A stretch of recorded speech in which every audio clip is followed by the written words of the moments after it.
Yo, what's good, everybody? Welcome back to the Young Experience podcast. This is Phil 21. Look, man, it's been a hell of a week. A lot has happened this week. We've seen music being dropped, like a couple of people dropped music. A couple of people are trending for certain reasons. Yeah, but we don't care. We don't mind. We don't do those things on this channel. So we don't care who's trending and who's not trending, except if it is for music. So I actually noticed that there's a couple of events this in this January. I don't know where people get the money to party in January. Us we just out here doing podcasts in Jan. Hopefully good times are gonna come back, man. Hopefully good times are gonna come back. So, I noticed there's a couple of events that are gonna be happening in January. There's one big event that seems like very interesting. We saw Tyla hosted at Sunbet Arena last week, I'm not sure, and there was a great turnout. And then next on the 25th, I think on the 25th of Jan, there's some event called House of Heineken or something with Ghana. Personally, I feel like that's gonna be like like the greatest events, maybe for the next 3 months, up until someone else hosting. I'm hoping that my favorite people host like dope events, but we are gonna name drop these people when they start hosting these events and if they want to be name dropped also. So yeah, man, I'm actually looking forward to that event, but I don't think I am gonna go because I don't have access. Those events are always so private in such a way that you can't even get tickets. And that's one thing about these celebrity events. If they inviting Drake to some location, it's like Friends of Amstel. Like, do you know how hard it is to get tickets to go to Friends of Amstel? But you know what? Let's keep hoping that things are going to get better. So this Heineken, House of Heineken or whatever it is, it's going to be Ghana. And I saw there is so what they did was they did DJ battles, right? So they did DJ battles, and there's gonna be like different DJs that I'm not gonna mention at the moment. That will be battling against each other. So that whole show, man, it seems like it's like an amazing show. I don't know what's the whole like. I don't know the thought behind it. I don't know what's the whole point of the show, but it seems like it's gonna be a great show. So, back to business of the day, today we're going to be talking about who actually started piano, right? And a couple of people have argued, people have argued a lot about this topic on who started piano. But if you know, just comment down below. Comment on the comment section. Tell us, who do you think started AmaPiano, and who followed, and who kept it alive. So who started it? Who followed, and who kept piano alive? Is it the same person? Is it two different people, or is it three different people? So based on my experience, based on what I've seen ever since I started listening to piano, which was like in 2019. 2019 was the peak of piano, if I'm not mistaken. Because yeah, 2019 was a peak of piano.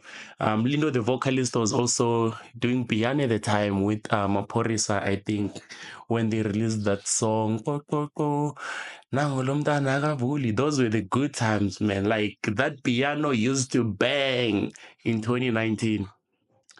But who started piano? Personally, I would like to say it was Kabza the Small. I think it was him because of what the media is telling me. You understand? But I don't know what you think. Some are saying piano started in Pretoria. You understand? They're saying it started with those three step song, Bakari or something. No, no, no, not Bakari. Broken beat. Yeah, they call it broken beat. So I don't know if Praetorians or the DJs in Pretoria at the time started piano, or if you're a Kabza small. So look, let me know what you guys think, right? So that we can end this debate. Now we need to focus on like a lot of things. We need to focus on okay, since piano started, who's been maintaining the standard, you understand, and who's been relevant, who's been not relevant in the piano industry. We saw people come and go. We saw people maintaining the standard of piano, but now at what like at what end did those people at what stage did those people achieve what they wanted to achieve in the music industry? Because personally I feel like Kabza did put on a lot of people. He did put on Daliwonga. He did put on Youngstana. Like we can name a lot of vocalists, even the new ones, MaWhoo, who's this, Scott's Mapum and all that. Those people are just like the new generation of piano. But what I want to know, right?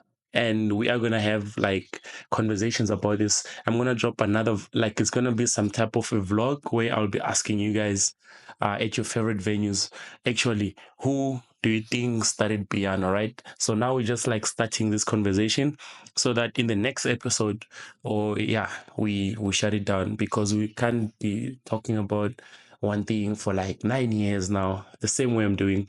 So I'm just doing so that I get through all this and then I get settled on actually who actually started this beat. You understand?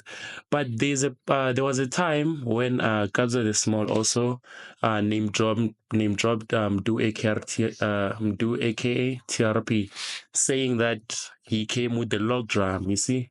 So now, did piano start when Do introduced the log drum for it to be where it is today, or did piano start when Kabza the Small started releasing his album that time during Scorpion Kings and all that in 2019 when it was at its peak?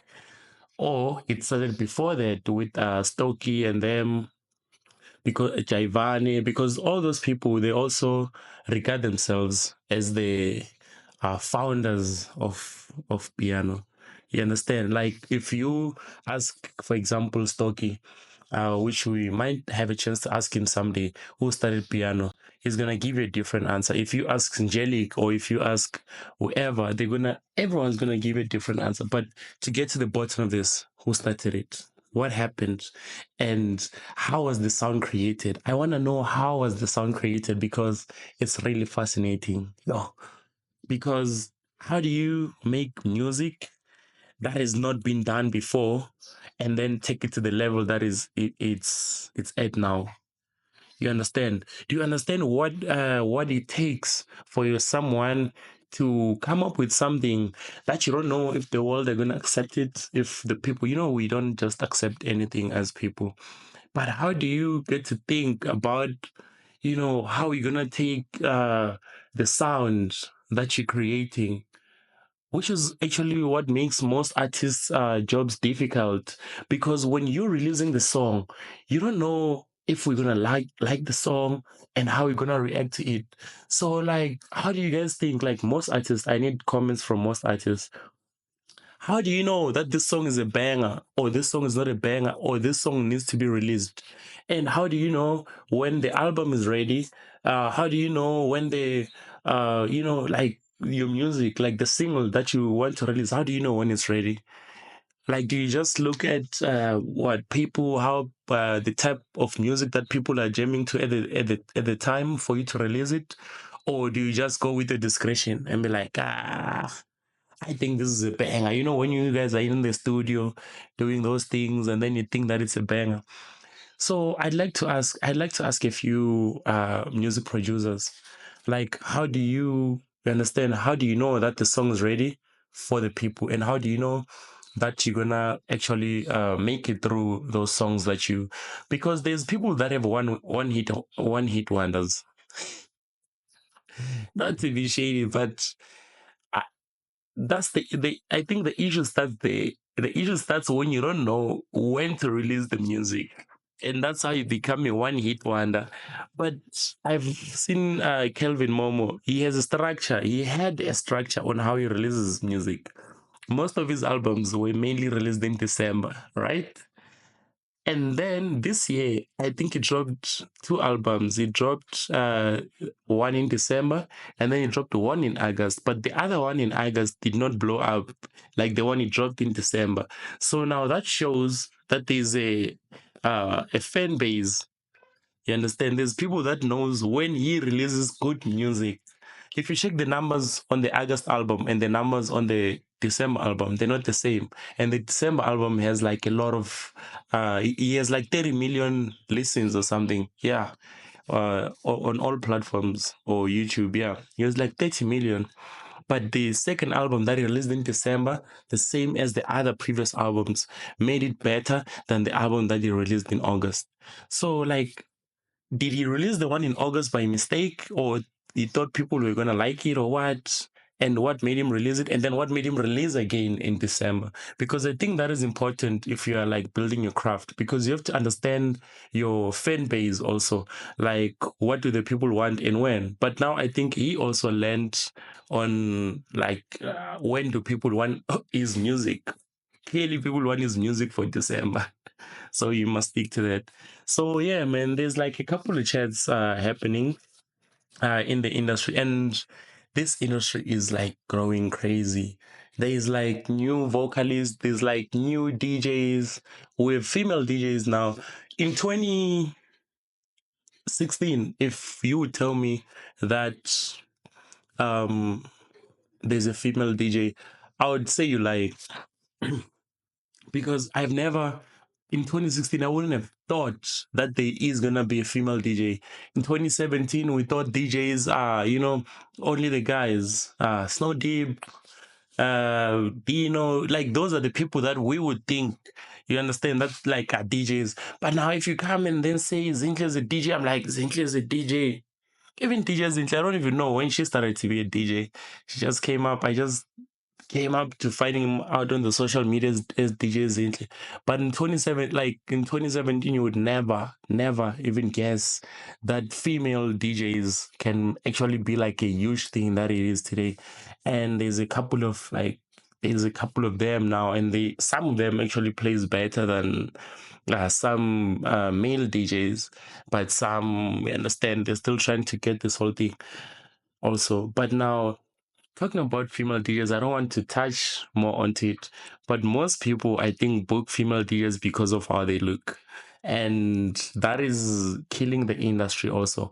This is the chat for another day. We are going to talk about how these people, you understand, are booking DJs because of their faces and not because of the type of music that they play. I might be also guilty of this, you understand, because I'm also a promoter at times. But that's a chat for another day. We are gonna like have a talk about it. So now going back to the 2018, 2019 peak music peak of AmaPiano. I think AmaPiano started peaking in 2018, 2019, 2020. Before that, I think it was just noise, man. At some point, Pori was doing nice songs with Lindo, those Afro pop songs, like good songs. And then prior to that, that's when they started doing this whole Amapiano thing. So look, man, tell me, when do you think Amapiano started to go up? And who do you think started Amapiano? So that's where we're gonna start with this whole thing. And then we are gonna meet some people and ask them like for their opinions. We are gonna have guests, ask them for their opinions on when do they think piano started and who started piano, who kept it, who continued keeping it alive. You understand? But those are like ongoing conversations that we're gonna keep on having on the podcast. So yeah, man. Just have these thoughts. Think about like if you have an answer, just comment or call, and then yeah, I'll mention some of the answers on the next video that I'm gonna have also. So if you know the answers to who started piano, when did it start, and who kept it alive, and who's still maintaining you understand, who's still maintaining the standard of piano, just comment on those questions, and then yeah, man, we're gonna take it to the top. Anyway, so this is Feels 21. This is just a, you know, my understanding of some of these things that's been happening at the moment. But today's episode was about who do you think started piano, and who when do you think they started the piano, and who maintained it, and who can still continue maintaining this whole industry. So this feels 21 on the Yanis experience. Thank you so much for tuning in, and thank you guys for watching my previous video. If you haven't, just go back to it and then come back to this one so that you understand how like what the podcast is about. And yeah, man, I hope to see you guys on the next episode. This feels 21 on the Yanis experience.